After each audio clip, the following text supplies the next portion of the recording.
The wrench slipped from Ray Sullivan's grease-stained fingers and clattered against the metal grating below. He swore under his breath and bent down to retrieve it, his back protesting the movement. 16 hours into his shift, and the plasma conduit still leaked coolant at a rate that would trigger another emergency shutdown by morning. Station Auroras didn't care about his aching muscles or the fact that he'd skipped 2 meals. The station needed its engines running, and Ray was the only mechanic crazy enough to crawl into the tight maintenance shafts where the older equipment lived. He wiped sweat from his forehead and returned to the conduit. The repair bay around him hummed with the constant background noise of a functioning space station. Air recyclers whooshed, hull plates creaked as temperature fluctuations made the metal expand and contract. And somewhere far above, thousands of beings from dozens of worlds went about their business, completely unaware that one human kept their artificial gravity and life support operational. Ray preferred it that way. People asked questions. People wanted conversation. People reminded him of things he'd rather forget. His communicator buzzed. He ignored it. Probably another department head demanding status updates. They could wait. The conduit couldn't. The buzzing stopped, then started again immediately. Then again. Someone was persistent. Ray sighed and pulled the device from his belt. Sullivan here. Ray, this is Petra from Xenobiology. Have you seen anything unusual in the lower decks? Dr. Petra Volkov's voice carried an edge of tension that made Ray pause. Unusual how? I see plenty unusual. Yesterday found a Centauri's prosthetic arm in a coolant tank. Never did figure out that story. I'm serious. Ambassador Drethmaya's hatchlings are missing. 3 of them. Security thinks they might have accessed the maintenance tunnels. Ray straightened up so fast he cracked his head on the conduit housing. Stars exploded across his vision. Dragon hatchlings? Down here. They disappeared from the diplomatic quarters 48 hours ago. Last sensor reading put heat signatures near Junction 7, which is your section. If you see anything at all, contact security immediately. Do not approach them. The ambassador is extremely distressed. The line went dead before Ray could respond. He sat back on his heels and processed this information. Dragon hatchlings loose on a space station. That was bad. The Saurian conclave took their young seriously. An incident like this could spark diplomatic tensions that humans didn't need. Relations with the dragon species were cordial but delicate. Humans were still the new kids in galactic politics, barely a century out from Earth, and every interaction mattered. Ray gathered his tools and decided to call his shift. The comma could wait a few more hours. He'd grab some food, sleep, and start fresh. As he made his way through the narrow corridors toward his quarters, he noticed the increased security presence. Station guards stood at every major junction, checking identification and scanning for thermal signatures. Junction 7 was close to his living space in the industrial section. Most mechanics and lower-level staff bunked down here, where rent was cheap and the noise from the engines meant you could sleep through anything if you were tired enough. Ray had chosen his quarters specifically because they were off the main thoroughfares. A dead-end corridor with only 3 other doors, all belonging to workers on different shifts. He could go days without seeing a neighbor. He palmed the lock to his door and stepped inside. The small space was exactly as he'd left it. Bunk against one wall, tiny food preparation unit, storage locker, and a wash station barely big enough to stand in. No decorations. No personal items. Just functional. Ray kicked off his boots and was heading for the food unit when he heard a soft chirping sound, barely audible over the ambient engine noise that he froze. The sound came again, quieter this time, almost questioning. Moving slowly, Ray crossed to his bunk and knelt down. His quarters had a small storage space beneath the bed frame. Mostly empty except for spare work clothes and a box of tools, he rarely used. 3 pairs of eyes reflected light back at him from the darkness under the bunk that Ray's breath caught. The dragon hatchlings were small, each about the size of a house cat.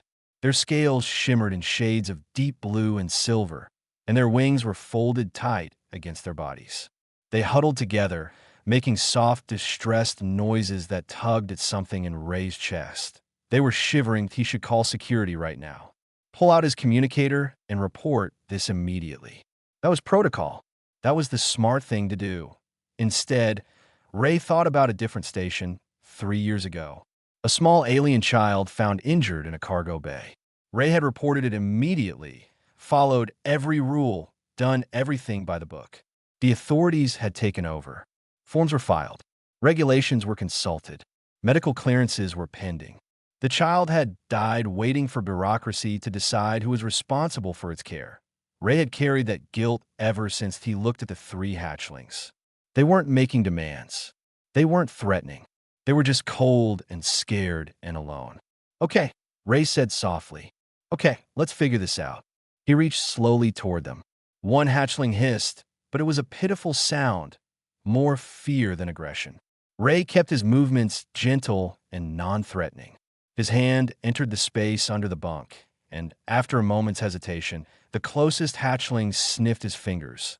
Then it pressed against his palm, seeking warmth. Ray carefully scooped all three of them out. They were lighter than he expected, their scales cool to the touch. He sat on his bunk and held them against his chest, letting his body heat warm them. They immediately burrowed closer, their chirping changing from distress to something almost like contentment. Outside his door, footsteps passed by, security making rounds. Ray made a decision that would change everything. He wasn't going to report this. Not yet. Not until he figured out how to keep these three alive without bureaucracy killing them first. The hatchlings fell asleep against him, tiny claws gripping his shirt. Ray stared at the ceiling and wondered what he'd just gotten himself into. 3 weeks later, Ray had developed a routine that would have seemed impossible when this started. He woke before his shift began and fed the hatchlings a mixture of nutrient paste and mineral supplements he'd synthesized from station supplies. He'd learned through trial and error what they needed. Too much protein made them hyperactive. Too little calcium, and their scales dulled. The right balance kept them healthy and growing that they'd grown noticeably in those weeks. Now each was the size of a small dog, their wings developing proper membrane structure, their scales brightening from the dull color they'd been when he first found them.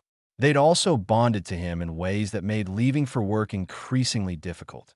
The smallest one, which Ray had started thinking of as Pip because of the high-pitched sounds it made, would wrap around his ankle and refuse to let go. The middle one was Boulder, already attempting short, gliding jumps from the bunk to the storage locker. The largest stayed calmer, but watched everything with intelligent eyes that reminded Ray these weren't pets. They were sentient beings, children of a species with technology and culture older than human civilization. Outside his quarters, Station Auroras was falling apart at the seams. The lockdown had entered its third week. No ships could leave. Trade vessels sat docked, their cargo spoiling, their captains furious. The station's economy was strangling itself. Arguments broke out daily. 2 different species ambassadors had filed formal complaints with station command. Ray heard all this through his co-workers during shifts. He kept his head down and his mouth shut. Guilt gnawed at him constantly. He was causing an interstellar incident. Every day he didn't come forward made it worse. But every time he considered turning the hatchlings over to authorities, he remembered that child dying in bureaucratic custody, and his resolve hardened that he'd keep them safe until he figured out a better solution. The problem was that better solution wasn't appearing. Security had searched his section twice already. Both times Ray had been at work, and both times he'd rigged a heat signature loop in his quarters that made it look like normal background radiation. The hatchlings had stayed quiet, somehow understanding the need for silence. Dragons were smart, even as babies, but the searches were getting more thorough, more invasive. It was only a matter of time. Ray finished his shift and headed back to his quarters, his mind spinning through possible plans. Maybe he could smuggle them onto a cargo ship, get them somewhere safe, somewhere away from Station Auroras. But where? And how? He was a mechanic, not a smuggler. He turned the corner into his corridor and stopped. 2 security officers stood outside his door that Ray's heart hammered against his ribs. He forced himself to keep walking normally. Maybe they were searching another unit. Maybe this had nothing to do with him. Ray Sullivan, the taller officer, a centauri with the standard 4 arms and professional expression, checked a data pad. "That's me. Problem, officer. We've received reports of unusual sounds coming from this section.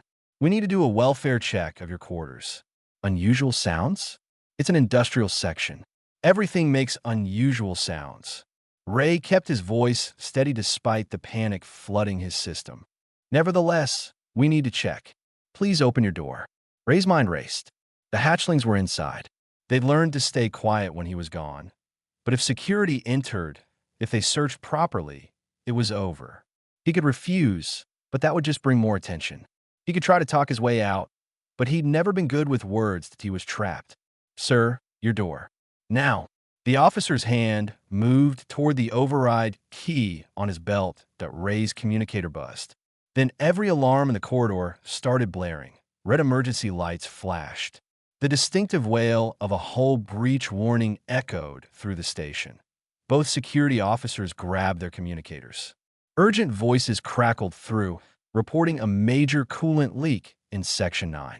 All available personnel were needed immediately. The taller officer looked at Ray, then at the door, clearly torn between duty and emergency.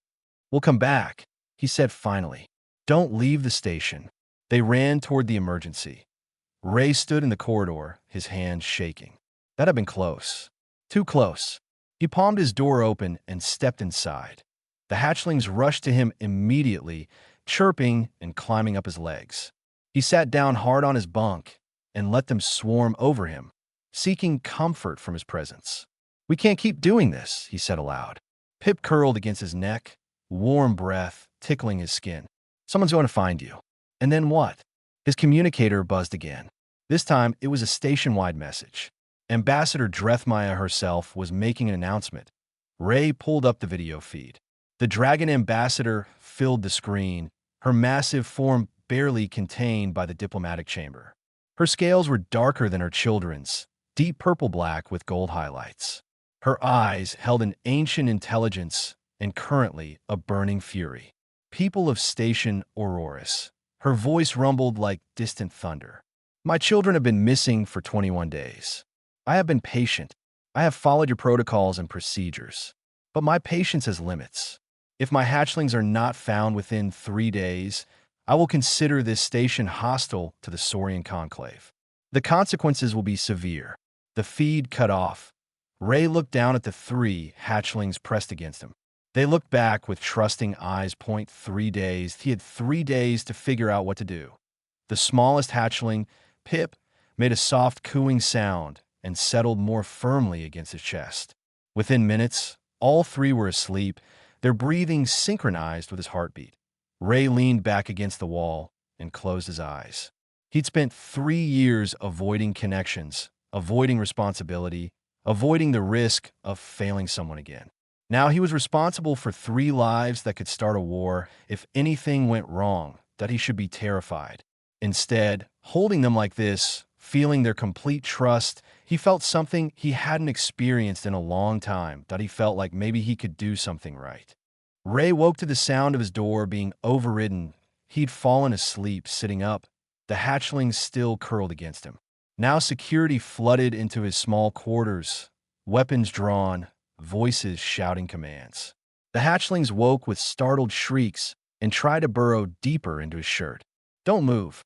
Hands where we can see them." Ray raised his hands slowly, careful not to dislodge the terrified creatures clinging to him. "They're scared.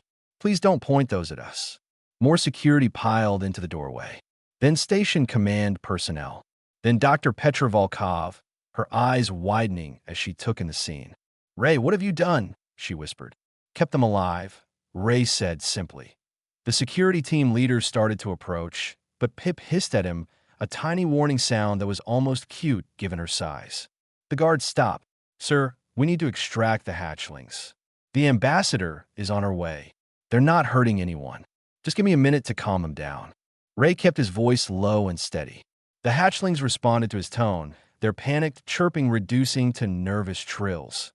Heavy footsteps echoed in the corridor. The crowd at Ray's door parted like water.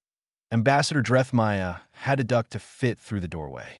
Her head alone was larger than Ray's entire torso.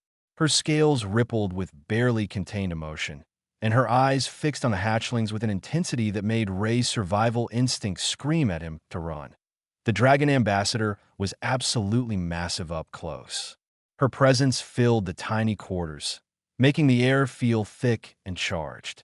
Ray had never been this near to a saurian before. The power radiating from her was overwhelming. She stared at her children. The hatchlings stared back, making soft questioning sounds. Then Drethmaya looked at Ray. "You took my children. I found them," Ray corrected, keeping his voice respectful but firm. "They were in a service tunnel. Cold, scared, alone, and you did not report this." "No, ma'am. I didn't." "Why?" The word came out like a growl. Ray took a breath. This was it. The moment where everything either got better or catastrophically worse. The middle hatchling had climbed onto his shoulder and was peering at the ambassador with curious eyes. 3 years ago, I found an injured child on another station. Different species, but still a kid. I reported it immediately. Followed every rule. Did everything right. The authorities took over. There were forms, protocols, medical clearances that needed approval.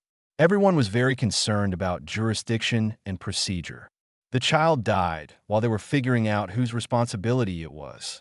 Silence filled the quarters. I found her children cold and terrified. Ray continued. I could report them and watch bureaucracy happen again, or I could keep them warm and safe until I figured out a better way. I chose safe. You chose to cause an interstellar incident, Drethmaya said, but some of the anger had left her voice. I chose 3 lives over politics. If that makes me wrong, then I'm wrong. But they're healthy. They're alive. And they weren't when I found them. Dr. Volkov stepped forward carefully. Ambassador, if I may, the hatchlings appear well cared for. Their scales are bright, their eyes clear. Whatever Ray has been doing, it's been working. Drethmaya's gaze swept over her children again. The largest one had fully climbed onto Ray's head now, tangling claws in his hair. It chirped down at its mother happily. "What did you feed them?" the ambassador asked. Ray explained his nutrient mixture, the mineral supplements, the careful balance he discovered. As he talked, Drethmaya's expression shifted from anger to something more complex. "You taught yourself dragon hatchling nutrition in 3 weeks. I paid attention. They told me what they needed. When something made them uncomfortable, I adjusted. When they thrived, I kept doing it. They bonded to you. It wasn't a question. I didn't mean for that to happen. They were just so small and scared."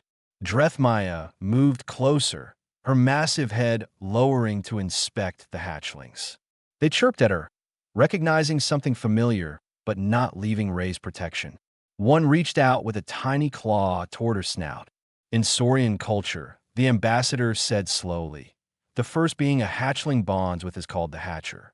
It is a sacred role, usually filled by parents or designated guardians. You have become their hatcher, human. I'm just a mechanic who couldn't walk away. No, you are more than that. Drethmaya pulled back slightly. But they cannot stay with you permanently. They need proper education, socialization with their own kind, training in our ways. Ray's chest tightened. He'd known this moment would come, but it still hurt. I understand. However, the ambassador continued. Forcing separation now would traumatize them. The bond is too fresh, too strong. We must transition them gradually. She looked at Dr. Volkov. How long would you recommend? Petra pulled out her medical scanner and examined the hatchlings from a safe distance. Based on their stress responses, I'd say several weeks minimum. They need regular contact with both you and Ray during the transition period. Unacceptable. I have duties across multiple systems. I cannot remain on this station for weeks. Then we need an alternative solution, Petra said. Station Commander Illis pushed through the crowd, his 4 arms gesturing in agitation. Perhaps Mr. Sullivan could serve as a temporary guardian? Under supervision, of course. A human? Caring for saurian hatchlings. Drethmaya's tone was skeptical. A human who has successfully kept them alive and healthy for 3 weeks, while all our security forces failed to find them. Illis pointed out that Drethmaya was quiet for a long moment. The hatchlings seemed to sense the tension and huddled closer to Ray. Finally, the ambassador spoke. I will consider this. But first, human, You must prove you understand what you have taken on. Ray met her eyes. Whatever you need. Then we begin tomorrow. Come to the diplomatic quarters. For my children, we will see if you are truly worthy of the role you have claimed. The diplomatic quarters were nothing like Ray's cramped living space. High ceilings, temperature-controlled environments, and enough open area for a dragon to move comfortably. Ray stood in the center of the main chamber, the three hatchlings exploring the space with growing confidence. They hadn't left his side during the walk here, but now curiosity was overcoming their nervousness. Ambassador Drethmaya watched from a raised platform designed for her size. Beside her stood several other Saurian representatives, their scales ranging from deep reds to pale golds. All of them watched Ray with expressions he couldn't quite read. The hatchlings are calmer today, Drethmaya observed. They slept well last night. I sang to them. Ray felt foolish admitting it, but honesty seemed important right now. You sang. One of the other dragons leaned forward. What songs? Old Earth songs. Ones my mother taught me. I don't know if they understand the words, but they like the rhythm. The largest hatchling was attempting to climb a decorative pillar. Ray moved to stop it, but Drethmaya's voice halted him. Let her explore. She needs to learn her limits. Ray stepped back, nervous but trusting the ambassador's judgment. The hatchling made it halfway up before losing her grip and tumbling. Ray's instinct was to catch her, but she spread her wings automatically, gliding awkwardly to the floor. She landed in an ungraceful heap, shook herself, and immediately tried climbing again. Persistent, Drethmaya said with something that might have been approval. That one will be a flyer. Over the next hour, Ray participated in what felt like an exam. The ambassador asked him questions about dragon physiology, behavior, cultural significance. When he didn't know an answer, he admitted it rather than guessing. When he did know something, it was always from observation, from paying attention to what the hatchlings showed him.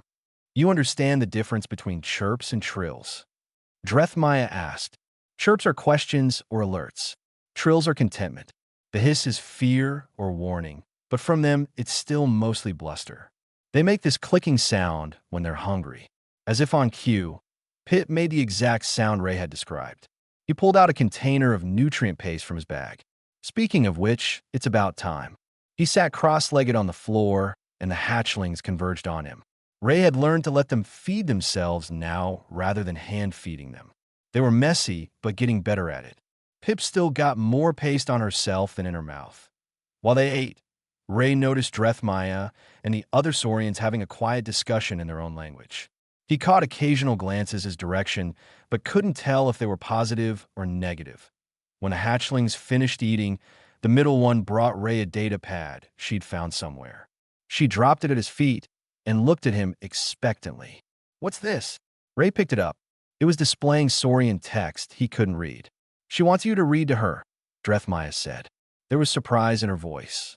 That is a collection of hatchling stories. Very traditional. How did she know you would read to her? I've been reading them technical manuals from my datapad at night. They seem to like the sound of my voice, even if they don't understand the words. One of the other Saurians spoke up. They are recognizing teaching behavior. Even at this young age, they understand the concept of learning through listening. Ray scrolled through the text. I can't read this. Then tell them a story of your own. Ray thought for a moment. The three hatchlings settled around him in their usual positions. Pip curled against his side, the middle one across his lap, and the largest on his shoulder. He began telling them about a young dragon who lived on a small planet and dreamed of exploring the stars. He made up the story as he went, incorporating things he'd observed about the hatchlings themselves. The curious one became the adventurous dragon. The cautious one became the planner. The bold one became the leader. The hatchlings listened with focused attention.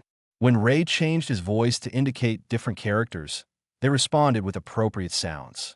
When he described the dragon learning to fly, the largest one spread her wings. When he talked about the dragon finding friends, Pip nuzzled closer to his side. The story wasn't particularly good by any literary standard, but the hatchlings loved it. When Ray finished, there was silence in the chamber. Then Drethmaya descended from her platform and approached. Up close, her size was even more overwhelming. One of her claws was longer than Ray's forearm. You have natural teaching instinct, she said quietly. You adapt to their needs without overthinking. You let them learn through experience, but protect them from true danger. These are qualities we value in our own child rearers. I just try to pay attention to what they need. That is precisely the point. Most beings would impose their own expectations on younglings. You observe and respond. It is a rare gift. She settled onto the floor, her massive form coiling in a way that brought her head level with Ray. I have made a decision. I'm offering you the role of Hatcher Guardian. Ray's breath caught. What does that mean exactly? It means you would have legal and cultural ties to these hatchlings for the remainder of their lives. You would be considered part of their clan structure. It is an enormous responsibility and an extraordinary honor. No human has ever been offered this role. And if I accept, you need to visit them regularly even after they return to Saurian space. You would participate in their education milestones. You would be family. Drethmaya paused, but you could also decline.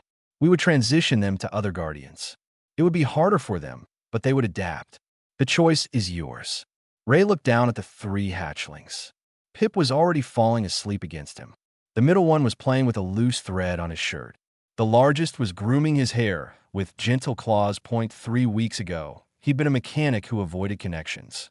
Now, he was being offered permanent ties to 3 lives. With all the pain and responsibility that entailed, he thought about that child he'd failed to save.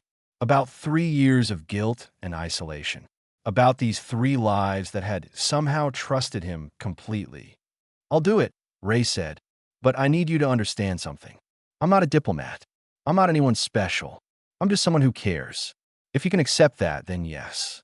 Drethmaya's expression softened in a way Ray hadn't seen before. That is all we ask.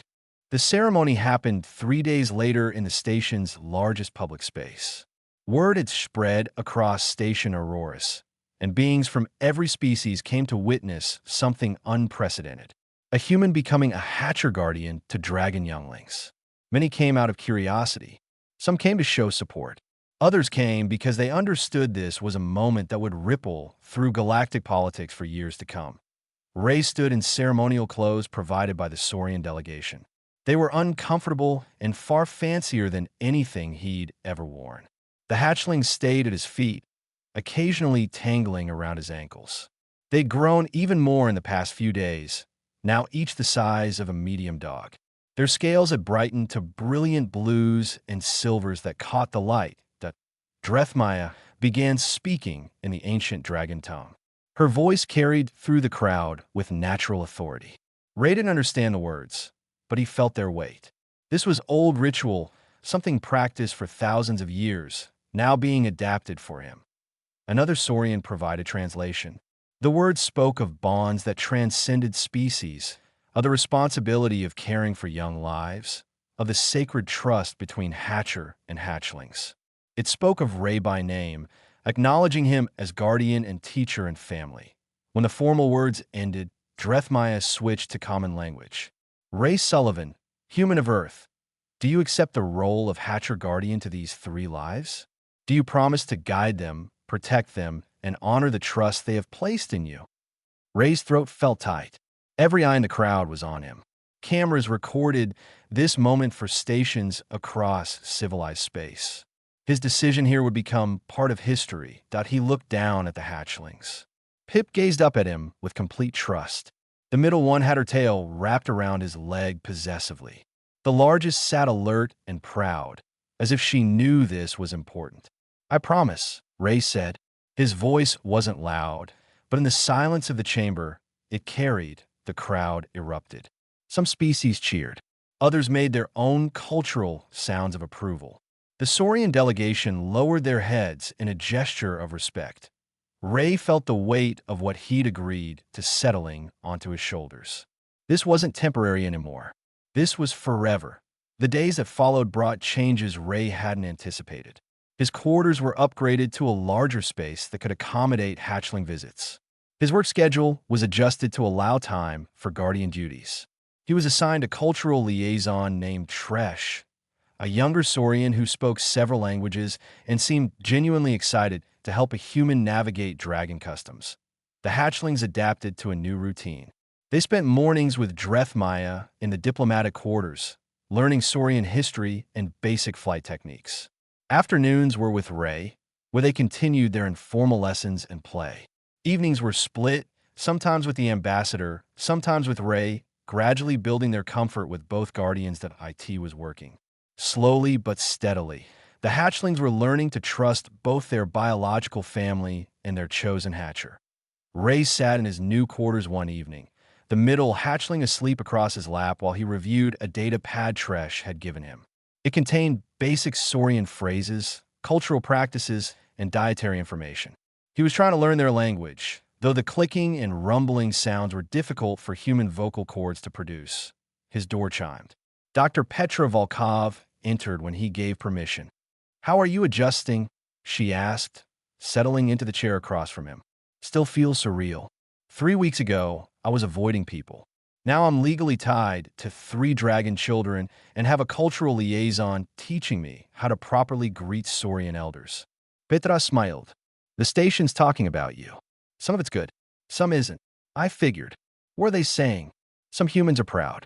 They see this as humanity building bridges with older species. Others think you got lucky and don't deserve the attention. A few are jealous." She paused. "There's also been interest from other species. If a human can bond with dragon hatchlings, what other impossible connections might be possible?" Ray hadn't considered that. "I just try to help 3 scared kids. That's what makes it powerful. You didn't do this for politics or glory. You did it because it was right. People recognize authenticity when they see it." The hatchling on his lap stirred and made a sleepy trill. Ray adjusted his position to let her get more comfortable. "Are you scared?" Petra asked quietly. "Terrified," Ray admitted. "What if I mess up? What if I'm not enough? These are dragon children. They'll live hundreds of years. They'll do important things. And I'm just a mechanic. You're the mechanic who kept them alive when everyone else failed to find them. You're the person they chose to trust. That counts for something."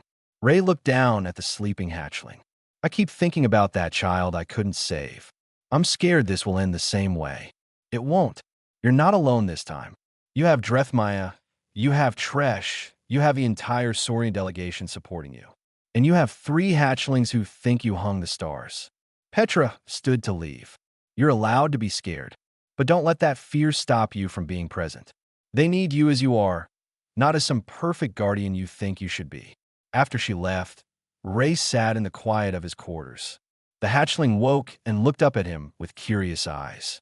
She made a questioning chirp. "I'm okay," Ray told her. She chirped again, more insistent. "Really, I'm fine." She climbed up his chest and pressed her snout against his face. It was a gesture he'd seen the hatchlings use with each other when one seemed upset. A comfort behavior. Ray felt something in his chest loosen. These weren't just his responsibility. In their own way, they were taking care of him too. "Okay," he said softly.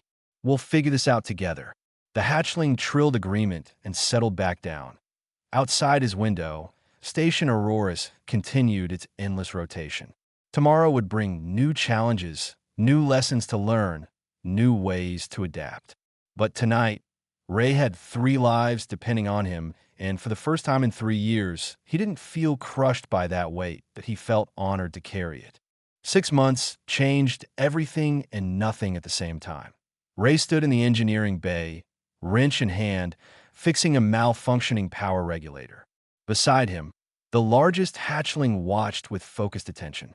She'd grown to the size of a large dog now, her wings fully developed and capable of sustained flight. She'd started following him to work 3 months ago, and the engineering chief had surprisingly approved it after seeing how well-behaved she was. "See this coupling?" Ray pointed with his wrench. "It's overheating because the coolant flow is restricted. Always check the simple things first before assuming complex problems." The hatchling chirped and leaned closer to inspect the mechanism. She was learning, not just watching, but actually understanding the principles of what Ray did. Dragon intelligence developed faster than human, and she was proving exceptionally sharp. His communicator buzzed. Drethmaya's voice came through. "Ray, do you have the other 2 with you?" "Negative. I thought they were in the diplomatic quarters doing language lessons with Tresh." "They were. They became bored and left. Security spotted them in the commercial district 20 minutes ago. They're currently trying to purchase decorative crystals from a vendor who doesn't speak their language. Ray sighed but couldn't help smiling. I'll get them. He found Pip and the middle one exactly where Drethmaya said they'd be.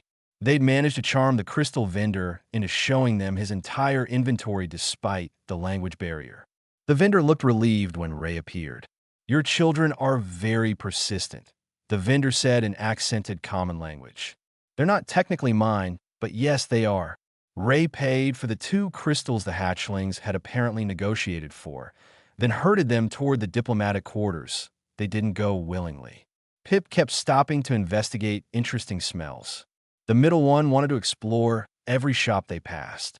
Ray found himself doing the same thing any parent of curious children did. He used patience, gentle redirection, and the promise of something better if they cooperated. By the time they reached the diplomatic quarters, all 3 hatchlings were with him. The largest had finished her observation time and rejoined the group. The Drethmaya waited in the main chamber, where there were several visiting Saurian dignitaries. Ray recognized this as one of the formal sessions where the hatchlings were supposed to demonstrate their learning progress. I apologize for their wandering, Ray said. Do not apologize. They are children. Curiosity is healthy. Drethmaya turned to her guests. This is Ray Sullivan, the Hatcher Guardian I mentioned. Ray, these are clan leaders from 3 different systems. They came to observe how the hatchlings are developing. Ray felt the weight of their attention. These weren't just any Saurians. These were important political figures, and they were here to judge whether this unprecedented arrangement was working. One of the dignitaries spoke. We understand the hatchlings have bonded primarily to you, human. Does this not concern you? They are Saurian, not human. Should they not bond more strongly to their own kind? It was a test. Ray recognized the tone. They bond with me because I was there when they needed someone. But Ambassador Drethmaya is teaching them their heritage, their language, their culture. I teach them about curiosity, adaptability, and how to fix broken things. They need both to become complete adults. And you believe humans have something to teach dragons. Ray looked at the 3 hatchlings. They sat attentively. Understanding this was important even if they didn't follow all the words. I think every species has something to teach every other species. That's what makes the galaxy worth exploring. Humans learn from dragons. Maybe dragons can learn something from humans too. The dignitaries conferred quietly. Then the spokesperson turned back. The Saurian conclave has been watching this experiment with great interest. We have seen the progress reports, the behavioral assessments, the testimony from Ambassador Drethmaya. We have reached a conclusion. Ray's heart hammered. This was it. They could end the arrangement, take the hatchlings back to Saurian space permanently, decide that a human guardian was ultimately inappropriate. We approve the continuation of this arrangement, the dignitary said. Furthermore, we are opening applications for similar cross-species guardian programs. Your success has demonstrated that bonds between species are not only possible, but potentially beneficial. You have shown the galaxy something important, Ray Sullivan. Ray's breath caught. I just took care of 3 scared children. Exactly. And in doing so, you reminded us all that compassion transcends species barriers. This is a lesson we are eager to spread. After the dignitaries left, Drethmaya approached Ray. The hatchlings had scattered to play in the large chamber, their energy finally releasing after being well-behaved for the formal meeting. You handled that well, she said. I was terrified I'd say something wrong and ruin everything. You were honest. That is what matters most. She watched her children play. They're thriving, Ray. Not just surviving, but truly thriving. I did not think it possible at first, but you have proven yourself worthy of the trust they placed in you. I couldn't have done it without your guidance, and I could not have saved them without your intervention. We are partners in this, as it should be. She paused.